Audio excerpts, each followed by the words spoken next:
빌골몬, 에베소서, 빌립보서, 골로새서, 빌레몬서 이렇게 네 권입니다. 로마에서 가장 먼저 이제 에베소 교회에 바울이 에베소서를 보내게 되고요. 이 에베소서는 바울의 신앙과 학문과 인품이 최고 경지에 이르렀을 때 기록된 문서가 되겠습니다. 그래서 이 에베소서는 신약 문서 중에서 가장 고차원적이고 아주 심오한 문서이고요. 서신의 여왕이라는 별명이 있을 정도로 아주 심오한 성경책이 되겠습니다. 우리가 지난 시간 에베소서 1장부터 3장까지 봤죠. 1장부터 3장까지가 교회론 이론편입니다. 1장에서 3장까지가 교회론 이론편이고요. 그리고 이제 4장부터 6장까지가 교회론 실천편입니다. 실천편. 그래서 오늘은 이제 에베소서 4장부터 보겠습니다. 에베소서 4장은 교회론 실천편인데요. 4장은 교회의 하나됨을 위한 권면입니다. 자, 여러분, 교회의 하나됨은 교회의 생명입니다. 교회는 반드시 하나가 되어야 됩니다. 자, 우리 에베소서 4장 1절 말씀 보십시오. 4장 1절부터 3절까지 우리 함께 읽겠습니다. 자, 시작. 그러므로 주 안에서 갇힌 내가 너희를 권하노니 너희가 부르심을 받은 일에 합당하게 행하여 모든 겸손과 온유로 하고 오래 참음으로 사랑 가운데서 서로 용납하고 평안에 매는 줄로 성령이 하나 되게 하신 것을 힘써 지키라. 자, 역시 이제 실천편이죠. 1절 끝에 보시면요. 너희가 부르심을 받은 일에 합당하게 행하여. 그래서 행하여라고 이제 역시 실천편이고요. 그런데 하나 되기 위한 실천편으로서의 그 첫 단추가 뭡니까? 2절을 보시면요. 2절을 보시면 첫째는 겸손해야 됩니다.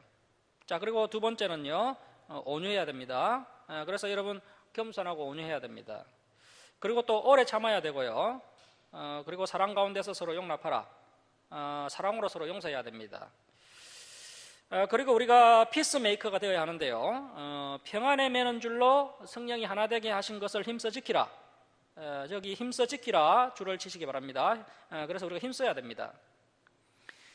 성도는 교회의 하나됨을 위하여 이 5가지 자세를 힘써 지켜야 됩니다. 첫 번째 겸손, 두 번째 온유, 세 번째 오래 참음, 네 번째 사랑 가운데 서로 용납, 다섯 번째 평안에 매는 줄로 하나 되게 하신 것을 힘써 지키는 것. 이 5가지 기본 자세를 가지고 성도가 하나가 되도록 힘써야 됩니다. 자, 그 다음에 이제 4절부터 6절은 교회가 하나 되어야 하는 이유입니다. 4절에서 6절은 교회가 하나 되어야 하는 이유가 나옵니다. 자, 4절 말씀 보십시오. 몸이 하나요. 그래서 그리스도의 몸이 하나요. 성령도 한 분이시니 이와 같이 너희가 부르심의 한 소망 안에서 부르심을 받았느니라. 주도 한 분이시요. 믿음도 하나요. 자, 여러분, 믿음은 하나입니다. 그 믿음은요, 성경적 믿음이어야 되고 아브라함이 모델이 되는 그런 믿음이어야 되고 그 믿음은 진실하고 신실하고 충성된 믿음. 그 믿음은 하나입니다. 자, 믿음도 하나요. 세례도 하나요. 하나님도 한 분이시니 곧 만유의, 만유란 말은 모든 피조물이라는 뜻입니다. 모든 피조물의 아버지시라. 만유의 모든 피조물 위에 계시고 모든 피조물을 통일하시고 모든 피조물 가운데 계시도다. 그러므로 교회는 하나 되어야 한다는 겁니다. 자, 그리고 이제 7절부터 16절은 교회의 지도자를 세우신 목적이 나옵니다. 자, 7절부터 16절은 교회의 지도자를 세우신 목적인데요. 그래서 교회는요, 지도자 중심으로 하나 되어야 한다는 겁니다. 지도자 중심으로 하나 되어야 한다. 여러분, 지도자가 없으면요, 하나가 되지 못합니다. 반드시 지도자가 구심점을 잡아주고요, 그 지도자 중심으로 하나 되어야 한다는 겁니다. 자, 11절 말씀 보십시오. 11절. 그가 예수님께서 어떤 사람은 사도로, 어떤 사람은 선지자로, 어떤 사람은 복음 전하는 자로, 어떤 사람은 목사와 교사로 삼으셨으니 이는, 자, 그래서 이렇게 교회의 지도자를 세우신 목적은 첫 번째, 왜 예수님께서 교회의 지도자를 세우신 것입니까? 성도를 어떻게 하기 위해서일까요? 자, 성도를 온전하게 하여. 자, 1이라고 적습니다. 1, 성도를 온전하게 위하여, 온전하게 하게 하여. 이것이 바로 교회 지도자를 세우신 목적입니다. 단순히 구원시키는 정도가 아니고요, 성도를 말씀으로 온전하게 하여. 자, 두 번째 2라고 적으시고요, 봉사의 일을 하게 하며. 3, 그리스도의 몸을 세우려 하심이라. 이 세 가지가 교회 지도자를 세우신 목적입니다. 결국 교회를 튼튼히 세우는 것이 지도자를 세우신 목적이라는 겁니다. 자, 그런데 어떤 교회들은요, 지도자들이 오히려 교회를 흔들고 있습니다. 오히려 목사와 장로들이 교회를 약하시는 경우가 많이 있다는 겁니다. 교회를 튼튼히 세우는 것이요, 지도자를 세우신 목적이라는 겁니다. 자, 13절 말씀 보십시오. 13절. 우리가 다 하나님의 아들을 믿는 것과 아는 일이 하나가 되어, 줄을 칩니다. 믿는 것과 아는 일이 하나가 되어. 자, 헬라어 언어를 보면요, 아는 일, 이 아는 일, 정확히 아는 것을 의미하는데요. 아는 일은. 그래서 이제 교회 지도자들은요, 성도들이 어떻게 믿도록 가르쳐야 한다는 겁니까? 정확히 알고 믿도록 가르치고 지도해야 합니다. 정확히 알고 믿도록 지도하고 가르쳐야 됩니다. 믿는 것과 아는 것이 하나가 되도록 가르쳐야 됩니다. 이것이 바로 타 종교와 미신과 우리 기독교와의 차이입니다. 자, 그런데 우리 기독교가 점점 미신화되고 있습니다. 모르고 믿는다는 겁니다. 모르지만 뭐 사랑하고 모르지만 믿는다는 겁니다. 그렇게 믿으면 미신입니다. 믿는 것과 아는 것이 하나가 되어, 자, 줄을 치고 발표하겠습니다. 온전한 사람을 이루어 그리스도의 장성한 분량에 충만한 데까지 이르리니, 온전한 사람을 이루어 그리스도의 장성한 분량이 충만한 데까지 이르리니. 자, 여러분, 정확히 알고 믿어야 온전한 사람까지 성화할 수 있고요, 그리스도의 장성한 분량까지 충만할 수 있다는 겁니다. 왜 많은 성도들이 어린아이 믿음에 머물러 있을까요? 성경을 정확히 알지 못하기 때문입니다. 자, 14절 말씀 보십시오. 14절. 이는 우리가 이제부터 어린아이가 되지 아니하여 사람의 속임수와 간사한 유혹에 빠져 온갖 교훈의 풍조에 밀려 요동하지 않게 하려 함이라. 자, 성도들이 성경을 바로 알고 있으면요, 이단에 빠지지 않습니다. 세상 풍조에 휘말리지도 않습니다. 자, 15절 말씀에 오직 사랑 안에서 참된 것을 위하여, 자, 줄을 칩니다. 범사에 그 예수님에게까지 자랄지라. 자, 여러분, 범사입니다. 범사의 모든 영역에 있어서 그리스도에게까지 자랄지라. 그는 머리니 곧 그리스도라. 그러니까 아무도요, 나는 이 정도면 되었다, 이런 말을 못하는 겁니다. 목표가 예수님의 장성한 분량이다 보니까요, 죽을 때까지 성장하고 죽을 때까지 성화되면서 믿음 생활을 해야 한다는 겁니다. 그리고 반드시 교회 지도자가 이것을 목표로 삼고 목회해야 한다는 겁니다. 이것이 진정한 성경적 교회 성장입니다. 단순히 많은 사람들 끌어놓아 놓는 것이 성장이 아니고요, 과연 그 A라는 교회에 예수님까지 자란 성도가 몇 명이 있느냐, 이것이 바로 그 교회의 부흥이라는 겁니다. 자, 16절 말씀 보십시오. 16절. 그 예수님에게서 온몸이 각 마디를 통하여 도움을 받음으로, 자, 줄을 칩니다. 연결되고 결합되어 각 성도의 분량대로 역사하여, 자, 각 성도의 분량대로 섬기는 겁니다. 각 성도의 분량대로 역사하여 그 몸 교회를 자라게 하며 사랑 안에서 스스로 세우느니라. 자, 각 성도의 분량대로 성도들이 연결되고 결합되어서, 그래서 이제 분량대로 수고해서 그 몸, 그 교회를 자라게 하며 사랑 안에서 스스로 세우느니라. 12절. 그러므로 내가 이것을 말하며 주 안에서 적어나누니 이제부터 너희는 이방인이 그 마음이 허망한 것으로 행함같이 행하지 말라. 자, 이제 중요한 말씀이 나오는데요, 21절에서 24절까지 박스를 치시고 별표해 놓습니다. 21절에서 24절 박스 치시고 발표합니다. 자, 진리가 예수 안에 있는 것 같이 너희가 참으로 그에게서 진리를 듣고 또한 그 안에서 가르침을 받았을진데, 줄을 칩니다. 너희는 유혹의 욕심을 따라 썩어져가는 구습을 따르는 옛사람을 벗어버리고. 자, 이 옛사람의 특징이 뭡니까? 욕심을 부린다는 겁니다. 욕심을. 23절 보십시오. 오직 너희의 심령이 새롭게 되어 하나님을 따라, 자, 줄을 칩니다. 의와 진리의 거룩함. 자, 의와 진리의 거룩함 번역이 좋지 않은데요, 진리의 의가 더 좋은 번역입니다. 진리의 의. 그래서 이제 진리의 의와 거룩함, 그래서 저와 여러분이 진리로 말미암은 의가 있어야 됩니다. 의가 있어야 됩니다. 야, 저 사람 성경 배우더니 굉장히 어려워졌다, 이런 진리의 의가 있어야 되고요. 그리고 우리가 율법의 요구를 배웠지 않습니까? 레위기의 주제 거룩함을 배웠는데 그 거룩함이 우리에게 있어야 됩니다. 자, 거룩함으로 지으심을 받은, 줄을 칩니다. 새 사람을 입어라. 자, 옛사람의 특징은요, 욕심을 부리고, 새 사람의 특징은 진리의 의와 거룩함이 특징입니다. 반드시 교회의 일원인 교회의 성도들의 삶은 이러한 모습이 있어야 한다는 것이고요. 이것이 바로 교회의 성장이라는 이야기를 지금 바울 사도가 하고 있는 겁니다. 자, 이제 25절 이하는요, 방금 우리가 살펴봤던 비슷한 성격의 겉면이 쭉 나오고 있습니다. 방금 우리가 살펴봤던 비슷한 성격의 겉면이 나오고 있는데요. 자, 우리 25절부터 27절까지 우리 함께 읽겠습니다. 자, 시작.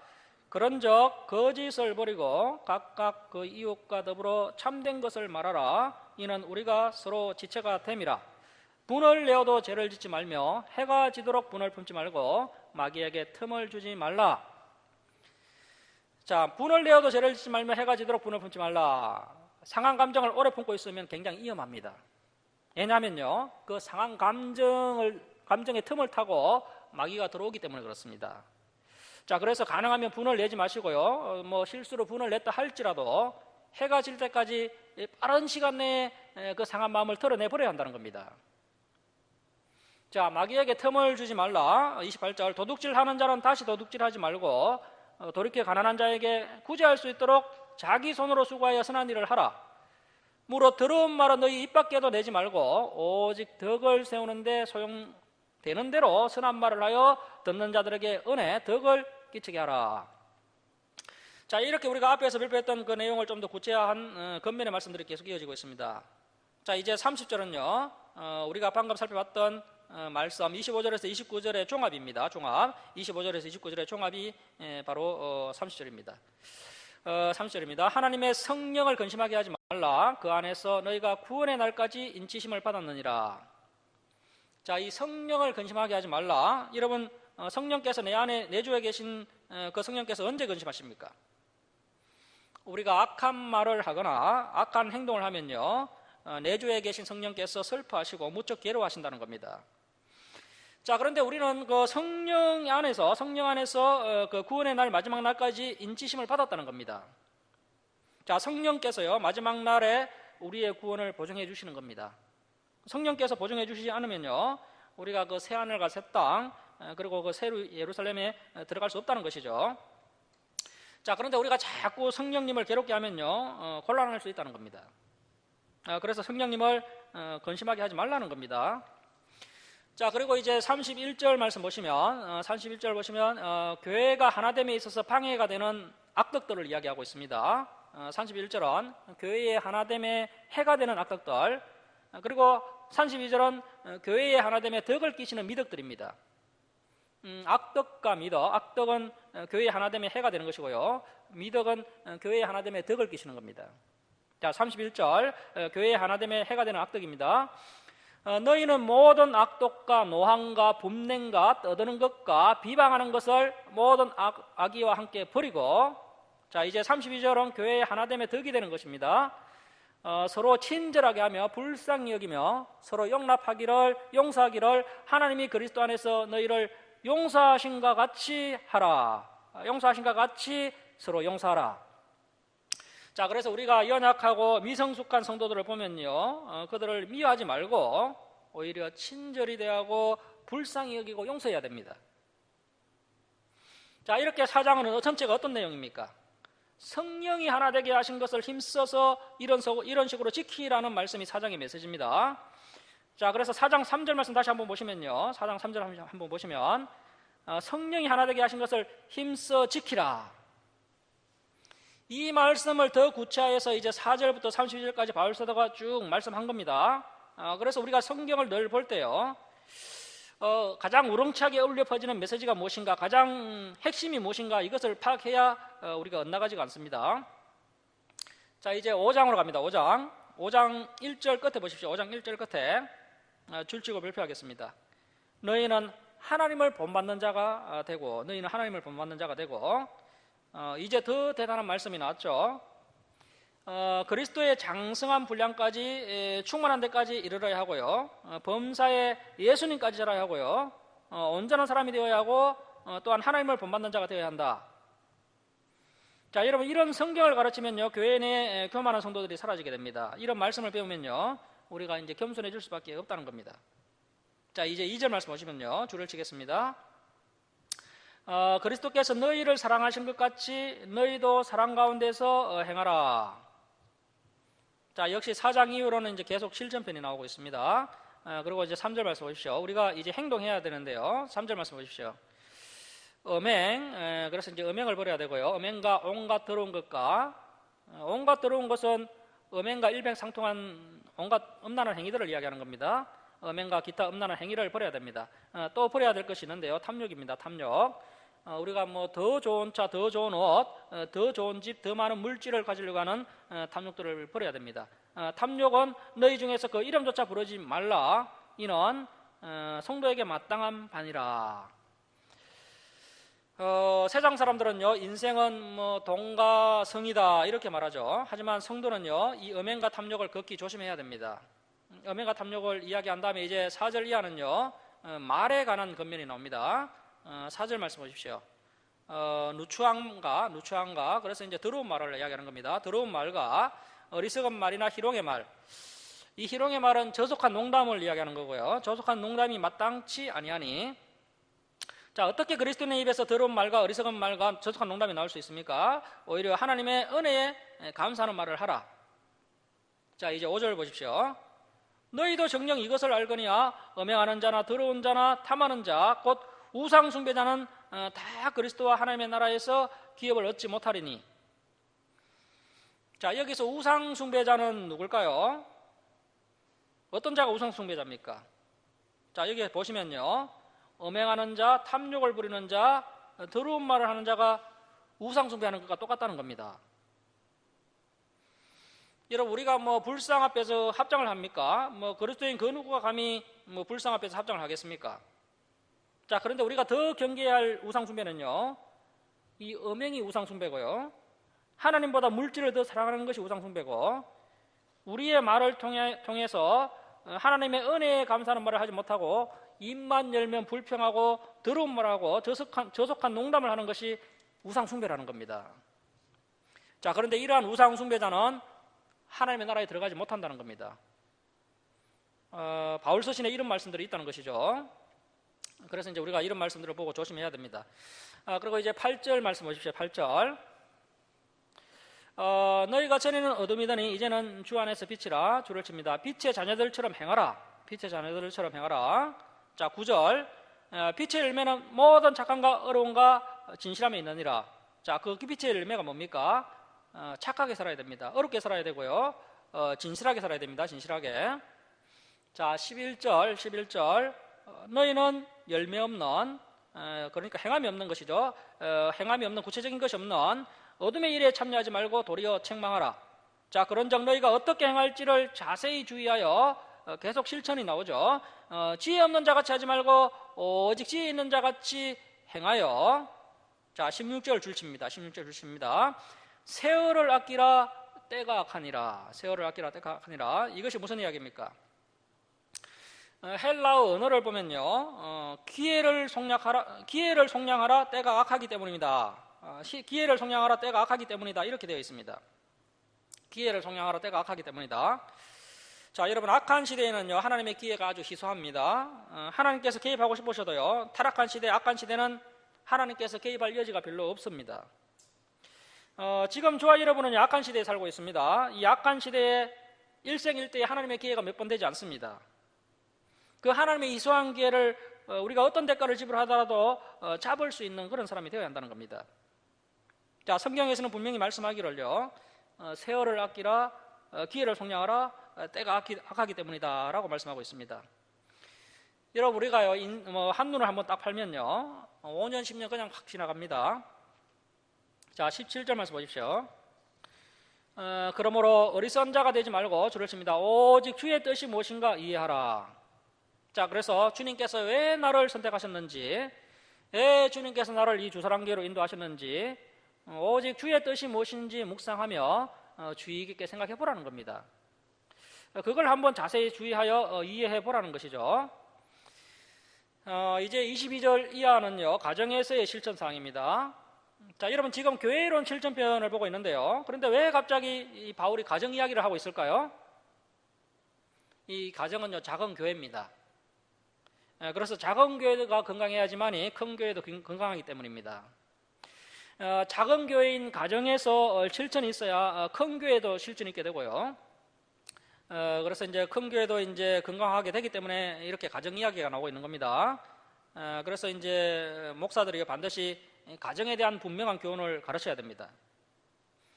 자, 그래서 이제 22절 이하는요, 가정복음이라고 명명할 수가 있는데요. 22절 이하는 가정이 행복한 방법이 기록되어 있습니다. 어떻게 하면 가정이 행복할까? 이 말씀을 잘 살펴봐야 됩니다. 그래서 이제 가정복음, 가정행복 방법에 있어서 첫 단추는요, 바로 아내들이 깨는 겁니다. 자, 그래서 우리 여성 성도님들이 잘 들으셔야 되는데요. 또 남성 성도님들은 이 말씀을 보고 뭐 아내에게 왜 그렇게 안 하냐고 하면 또 안 됩니다. 자, 22절 말씀 보십시오. 아내들이여 자기 남편에게 복종하기를 주께 하듯 하라. 그러므로 교회가 그리스도에게 하듯 아내들도 범사에 자기 남편에게 복종할지니라. 자, 이것은요 창조 질서에 입각한 보편적인 진리입니다. 자, 그리고 이제 25절 말씀 보십시오. 남편들아 아내 사랑하기를 그리스도께서 교회를 사랑하시고 그 교회를 위하여 자신의 목숨을 주신 같이 하라. 자, 그래서 아내를 목숨 바쳐 사랑하는 남편이 되어야 한다는 거죠. 27절 자기 앞에 영광스러운 교회로 세워서 티나 주름 잡힌 것이나 이런 것들이 없이, 자, 우리의 가정이 어떻게 되어야 하느냐 하면 거룩하고 흠이 없게 하려 하심이라. 자, 먼저 가정이 거룩하고 흠이 없는 영광스러운 작은 교회가 되어야 합니다. 그러기 위해서는요, 아내는 남편에게 순종을 하고요, 남편은 아내를 사랑하는 이 기본적인 질서가 지켜져야 한다는 겁니다. 이 기본 질서를 지켜야 됩니다. 여기에 가정의 행복이 있습니다. 자, 작은 교회인 가정이 행복해야 우리 큰 교회도 행복할 수가 있습니다. 자, 그 다음에 28절 말씀 보시면요, 이와 같이 남편들도 자기 아내 사랑하기를 자기 자신과 같이 할지니, 뭐 자기를 위해서는 뭐 100만 원도 아까워하지 않으면서요, 부인에게 뭐 10만 원도 생생 내고 그러면 안 되겠죠. 자기 아내 사랑하기를 자기 자신과 같이 할지니 자기 아내를 사랑하는 자는 자기를 사랑하는 것이라. 맞습니다. 아내는 남편의 갈비뼈이기 때문에요, 아내를 사랑하는 자는 자기를 사랑하는 겁니다. 그래서 부부가 자기라고 하지 않습니까? 자기라는 말도 뭐 신학적으로 보면 맞는 이야기죠. 원래 남편과 아내는 원래 한 몸이었고요. 그래서 남편이 아내를 사랑하는 것은 자기 자신을 사랑하는 겁니다. 자, 그래서 뭐 자기가 맞는 거죠. 자, 그리고 남편은 또 아내라고 부르지 않습니까? 내 안에 있던 사람이니까요, 아내라고 부르는 것도 맞다는 겁니다. 자, 그래서 본래 한 몸이기 때문에요, 자기 자신과 같이 아끼고 사랑하고 이해하고 그렇게 아내를 위해서 희생하는 남편들이 되어야 한다는 겁니다. 자, 핵심은 간단하죠. 아내를 목숨 바쳐 사랑해라. 이제 그렇게 해야 됩니다. 그리고 아내를 자기 자신과 같이 사랑해라. 이것이요, 우리 남편들이 평생 아내를 바라볼 때마다 가져야 하는 마음이 되겠습니다. 아내를 목숨 바쳐 사랑해라. 아내를 자기 자신과 같이 사랑해라. 남편들은 이 말씀을 잘 들으셔야 됩니다.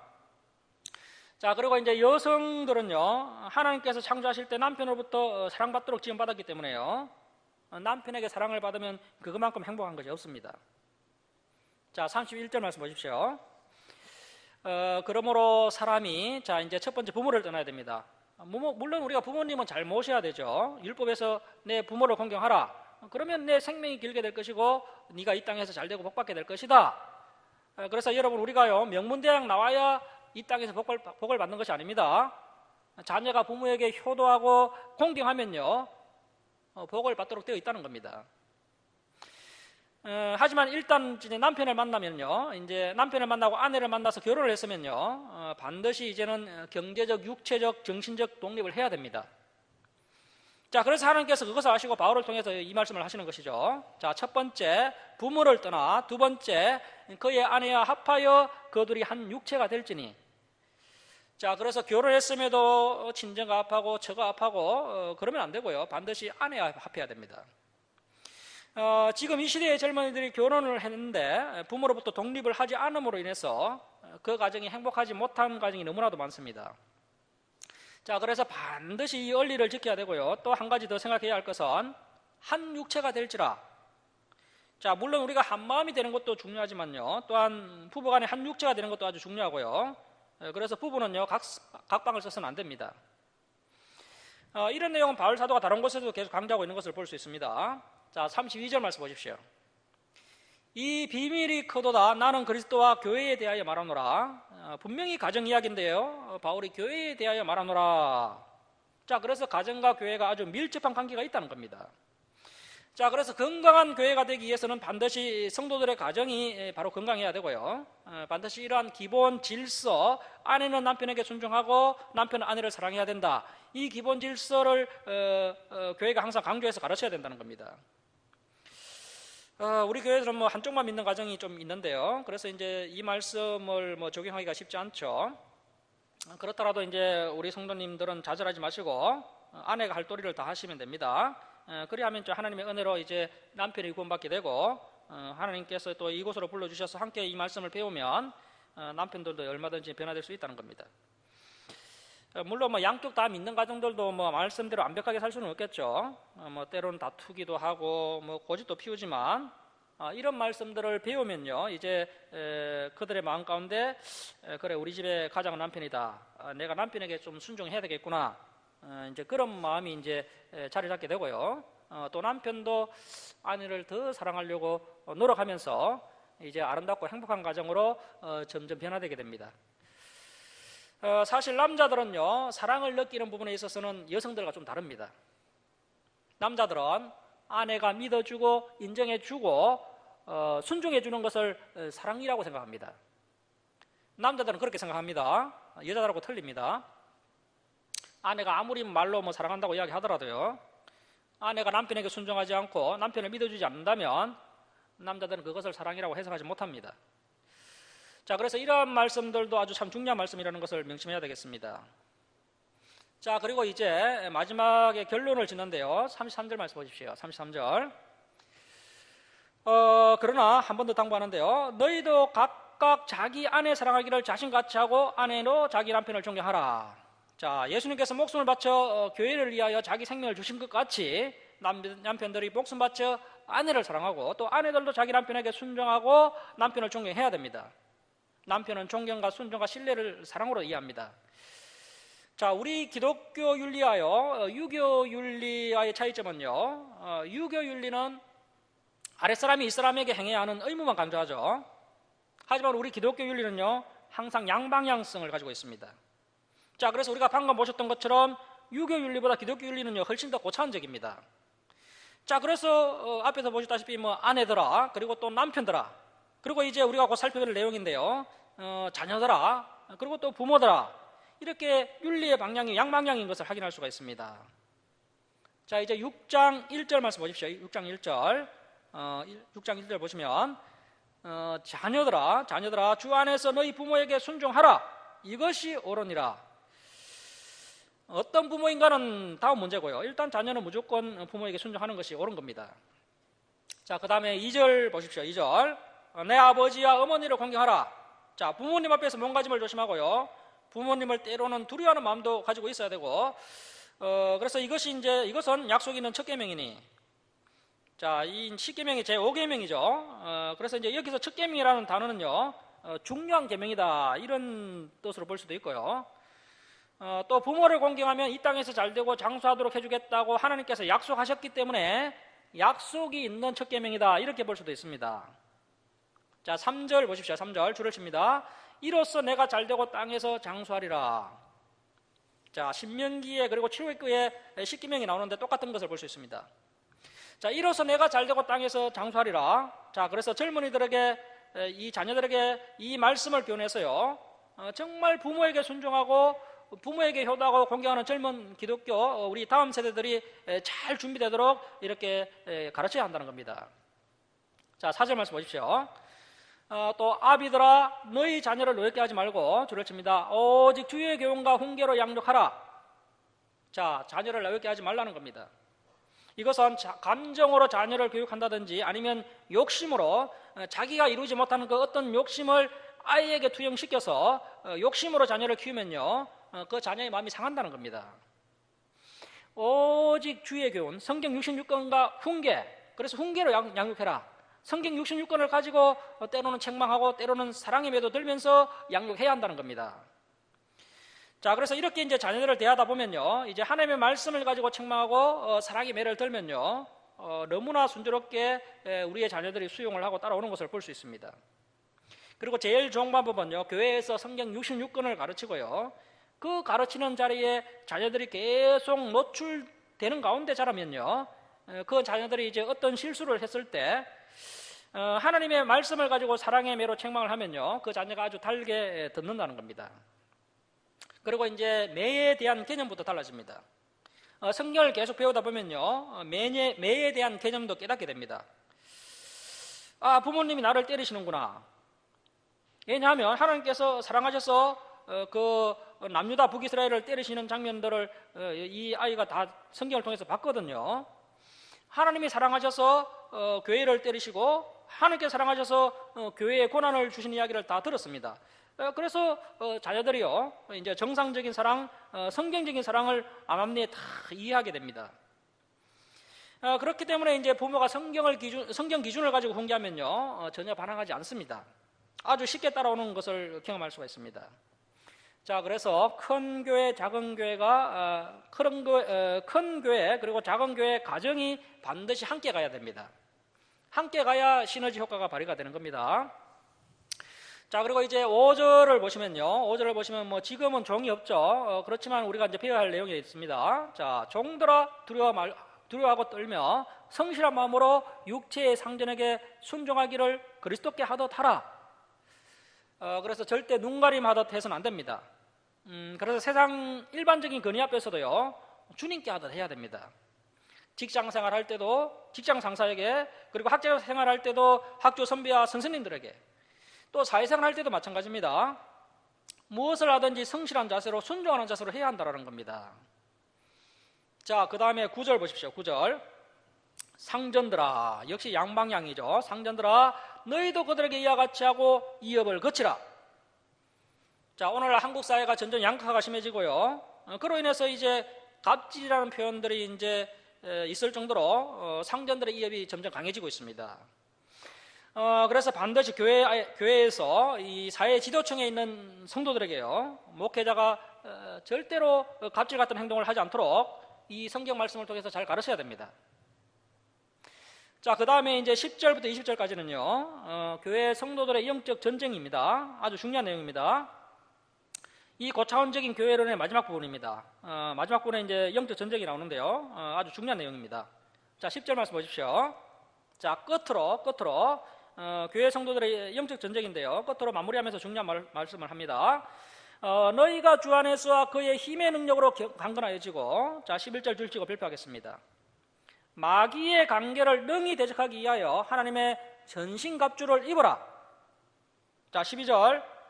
우리의 실험은 혈과 육, 인간이죠. 인간을 상대하는 것이 아니요. 자, 우리가 싸우는 싸움은요, 인간을 상대하는 싸움이 아닙니다. 통치자들과 권세들과 이 어둠의 세상 주관자들과 하늘에 있는 악의 영들을 상대함이라. 자, 그래서 성경을 보면요, 사탄이 나오죠. 마귀 사탄은 같은 말입니다. 늘 단수입니다. 단수. 마귀나 사탄이나 같은 말입니다.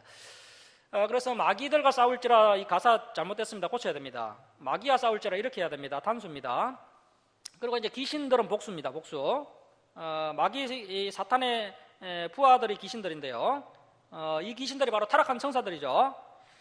우리의 싸움은 이런 악한 영들을 상대하는 싸움임을 우리가 늘 명심해야 됩니다. 자, 그래서 이 마귀와 귀신들과의 싸움에서 우리가 승리하려면 어떻게 해야 됩니까? 자, 14절 보십시오. 14절. 그런즉 서서 진리 앞에 1이라고 적으시고요, 진리가 있어야 됩니다. 진리. 자, 그런데 이 진리는요, 언어를 보면요, 정관사가 없습니다. 정관사가 없습니다. 정관사가 있으면 진리지만요, 정관사가 없으면요, 이것을 정직 진실로 봐야 됩니다. 정직 진실로 봐야 됩니다. 그래서 정직이라고 적어놓으시고요, 정직으로 너희 허리띠를 띠고, 그래서 누가 봐도 허리띠는 가장 눈에 탁 들어오는 그런 아이템이지 않습니까? 자, 그래서 우리 기독교인들이 봤을 때, 그래, 아무개 목사님은 정말 정직하시지, 정말 진실하시지, 이런 평가를 받아야 되고요, 이러한 전신갑주를 입고 있어야 사탄의 계기로부터 승리할 수 있다는 겁니다. 자, 그래서 정직이 허리띠가 되어야 되고, 두 번째 이라고 적으시고, 의의 호신경을 붙이고, 자, 의는요, 의로움을 말하는 거죠. 진리를 지키고 진리대로 살아가는 의를 이야기하는 겁니다. 성도의 어려운 삶이 사탄의 공격으로부터 성도의 신장을 보호해 줍니다. 자, 여러분 한번 어렵게 살아보십시오. 사탄이 열심을 못하게 됩니다. 자, 여러분 왜 교회에 자꾸 문제가 생길까요? 왜 우리 성도님들이 시험에 드는 일들이 자꾸 일어날까요? 물론 뭐 다른 문제도 있을 수 있겠지만 대개 내가 어렵지 못해서 사탄의 공격이 가해지고 있다, 이렇게 볼 수가 있습니다. 자, 우리가 진리 가운데 의의 호신경을 가지고 있다면요, 사탄의 공격으로부터 우리의 심장을 보호해낼 수가 있습니다. 이것이 바로 우리의 가슴막입니다. 가슴 보호막입니다. 호신경입니다. 가슴막이. 그래서 정직한 것을 허리띠로 삼고요, 어려운 삶을 가슴막이로 삼고, 자, 그 다음에 15절 보십시오. 15절 3, 평안, 3이라고 적으시고 평안, 하평이 더 좋은 번역입니다. 하평의 복음이 준비한 것. 자, 이 하평을 바울 사도는 무엇으로 표현하고 있습니까? 신으로 표현하고 있죠. 신, 뒤에 보면 신으로 표현하고 있습니다. 그런데 신보다는 군화가 더 낫겠습니다. 지금 현재 영적 전쟁이니까요. 그런데 이 군화의 상표가 뭡니까? 하평입니다. 하평. 자, 여러분, 우리는요 1년, 2년 영적 행군을 하고 있는 것이 아닙니다. 우리는 굉장히 긴 영적 전쟁을 치르고 있습니다. 굉장히 긴 영적 행군을 감당하기 위해서는 신발이 좋아야 됩니다. 신발이, 군화가 좋아야 됩니다. 자, 그런데 그 군화가 뭐라고요? 하평이라는 군화를 신어야 한다는 겁니다. 즉 하평케 하는 자. 자, 인간관계가 성숙하지 못하면요, 인간관계가 성숙하지 못하면 긴 영적 전쟁을 감당할 수가 없다는 겁니다. 인간관계에 있어서 성숙해야 긴 영적 행군으로 감당할 수 있다는 겁니다. 자, 그래서 하평케 하는 그런 군화를 신어야 한다는 겁니다. 하평으로 신을 신고, 자, 그 다음에 네 번째 16절 보십시오. 16절 모든 것 위에 믿음의 방패를 가지고 이로써 능히 약한 자의 모든 불화살을 소멸하고. 자, 네 번째는 믿음의 방패입니다. 자, 믿음이라는 단어가 히브리어로 에문하고요, 헬라어로 피스티스인데요, 뜻은 똑같습니다. 진실하고 신실한 것이 바로 믿음입니다. 진실하고 신실한 신앙이 바로 믿음입니다. 그래서 내가 이제 앞에서 계속 말씀드린 것처럼요, 오늘날 교회에서 그냥 주여 주여 하는 그런 믿음이 아닐 수가 있다는 겁니다. 반드시 믿음이라는 언어만 살펴봐도요, 신실하고 진실하고 충성되고 견고한 믿음이어야 한다는 겁니다. 자, 이렇게 진실하고 신실한 믿음이 있어야 마귀의 불화살을 소멸할 수 있다는 겁니다.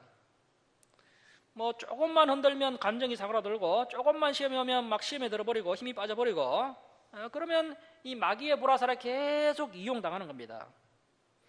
우리의 믿음이 신실하고 진실하고 충성된 믿음이 되어서 마귀의 불화살을 소멸할 수 있어야 됩니다. 이것이 바로 믿음의 방패입니다. 이 방패가 우리가 있어야 됩니다. 자, 그 다음에 17절 다섯 번째 5, 구원의 투구. 다섯 번째 이 구원은요, 우리의 행위로 구원받는 것이 아니고요, 예수님의 은혜로 구원받는다. 이 신앙 고백이 우리가 분명해야 한다는 겁니다. 자, 이것이 무너져버리면 내가 손상을 당합니다. 반드시 예수 그리스도의 십자가의 은혜로 구원받는 것이다. 이 신앙 고백이 분명해야 우리 신앙의 내가 손상받지 않게 됩니다. 자, 그 다음에 여섯 번째 별표합니다. 아주 중요합니다. 여러분, 지금까지는 모두가 다 방어용 전신갑주 아이템이었습니다. 자, 그런데 유일하게 이제 공격형 아이템이 나옵니다. 공격형 아이템. 이 공격형 아이템이 뭡니까? 자, 줄치고 별표합니다. 성령의 검. 줄칩니다. 별표하시고. 성령의 검입니다. 그런데 우리는 흔히 성령의 검 하면 신비한 능력이 아닌가, 이렇게 해석하는 경향이 있는데요. 자, 여러분, 가장 강력한 성령의 검은요, 하나님의 말씀입니다. 가장 강력한 성령의 검은 하나님의 말씀입니다. 자, 그래서 성령의 검, 그래서 지금 여러분이 하고 있는 이 말씀을 배우고 가르치는 일이요, 말씀을 배우고 가르치는 일이 사실은 가장 고차원적인 성령 사역입니다. 여러분, 성령께서요, 하나님의 말씀을 전가한다고 하시지 않습니까? 우리가 말씀을 배울 때 성령께서 가장 강력하게 역사하시는 거예요. 신비하고 넘어지고 엎어지고 방언하는 게 성령 역사가 아니고요, 말씀을 가르치고 할 때 성령께서 가장 강력하게 역사하는 겁니다. 그 말씀, 성령께서 우리가 이 말씀을 깨닫도록 해주시는 겁니다. 자, 성령의 검 곧 하나님의 말씀을 가지라. 뒤에 나오죠. 하나님의 말씀을 가지라. 말씀하지 않습니까? 자, 그래서 말씀이 유일한 공격 무기고요, 핵심 무기입니다. 여러분, 전쟁터에 나가는 용사들이 전쟁터에 나갈 때요, 다른 것들은 좀 없어도 괜찮을 수가 있습니다. 자, 그런데 이 칼이 없으면요, 아무것도 못하는 거죠. 요즘으로 치면 군인이 소총이 없이 전쟁터에 나가면 아무것도 할 수가 없습니다.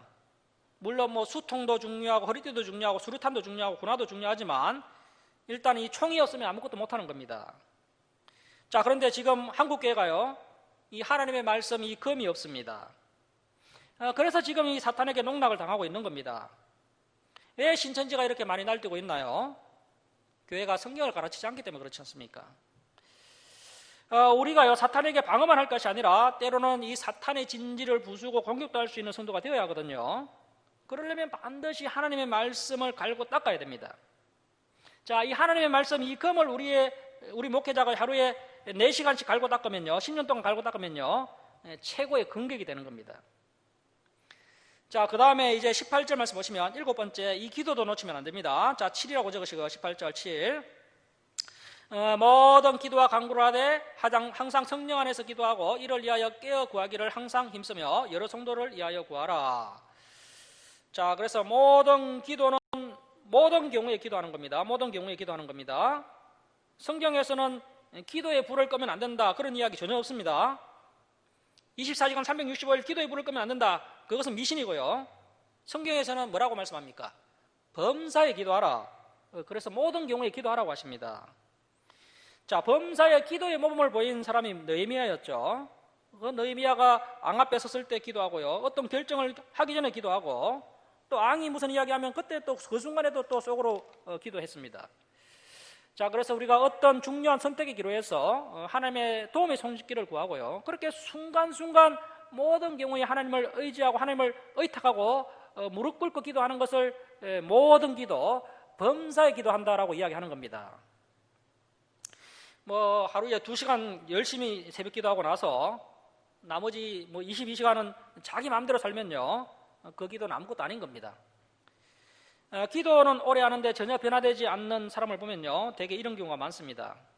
자, 그래서 반드시 순간순간 모든 경우와 범사에 기도하는 그런 순간순간이 되어서요, 그래서 이 하나님의 통치권이 나의 삶 가운데 인정이 되고요, 그래서 오직 하나님을 의지하고 하나님의 뜻을 구하는 그러한 기도자가 되어야 한다는 겁니다. 자, 이렇게 7가지가 하나님의 전신갑주로 있는 겁니다. 이것이 우리에게 있을 때 이 마귀와 귀신들로부터 우리가 승리해낼 수 있다는 겁니다. 이 중요한 이야기를 이제 끝으로 한 다음에, 자, 이제 21절에서 24절까지 끝인사가 나옵니다. 자, 21절. 나의 사정, 개인 사정, 곧 내가 무엇을 하는지 너에게 알리려 하노니 사랑을 받는 형제요, 주 안에서 진실한 일꾼인 투기고가 모든 일을 너에게 알리리라. 자, 바울 서신을 보다 보면 계속 강조되는 단어가 있죠. 어떤 사람을 소개할 때마다, 그리고 어떤 성도들에게 이야기할 때마다요, 신실한 성도들에게 편지한다. 그리고 사랑 받는 형제가 너에게 이 편지를 들고 갔다. 그는 진실한 일꾼이다. 이런 표현들이 계속해서 등장하는 것을 볼 수 있고요. 그래서 이제 바울 곁에서 바울을 돕고 있는 사람들이요, 어떠한 사람들인지 우리가 알 수가 있습니다. 자, 그래서 저와 여러분도 이러한 믿음의 사람들을 본받아서 사랑하는 것도 중요하지만요, 사랑하는 것도 중요하지만 이제 우리의 전인격이 더욱더 성숙하여서 어디에서나 누구에게나 사랑받는 형제, 특별히 교회 공동체 내에서 이 지도자들에게, 성도들에게 사랑받는 성도, 또 사랑받는 목회자가 되어야 한다는 것이고요, 또한 진실한 일꾼이 되어야 한다는 겁니다. 우리가 실수도 하고 넘어지기도 하지만요, 성도들이 정말 우리 목사님은 진실한 일꾼이다, 이 진실성만 통하면은 오해도 시간이 문제지 다 시간 지나면 다 풀리게 되어 있습니다. 그리고 또 그런 진실한 사람이 바로 다윗이었죠. 진실성이 있었기 때문에 큰 실수를 했지만 끝까지 백성들의 사랑을 다윗이 받는 것을 우리가 발견할 수가 있습니다. 그래서 우리도 진실한 일꾼이 되어야 되고요, 이 편지를 들고 간 두기고 역시도 그런 진실한 믿음의 사람이었다는 겁니다. 자, 그리고 이제 22절 보십시오. 우리 개인적 사정을 알리고. 자, 그러니까 이 에베소서는요, 두기고가 이 편지를 들고 로마에서 이제 에베소 교회로 간 겁니다. 그리고 에베소는요, 특별히 로마서와는 달리요, 개인적인 안부 인사가 전혀 없습니다. 로마서를 보면 인사가 굉장히 길었지 않습니까? 그런데 여기는 이제 개인적인 안부 인사가 전혀 없습니다. 바울이 에베소 사역을 3년간 했기 때문에요, 사실 전해야 될 개인적인 안부 인사가 얼마나 많았겠습니까? 그리고 그 안부를 전할 대상자도 얼마나 많았겠습니까? 그런데 개인적 안부와 인사가 전혀 없다는 겁니다.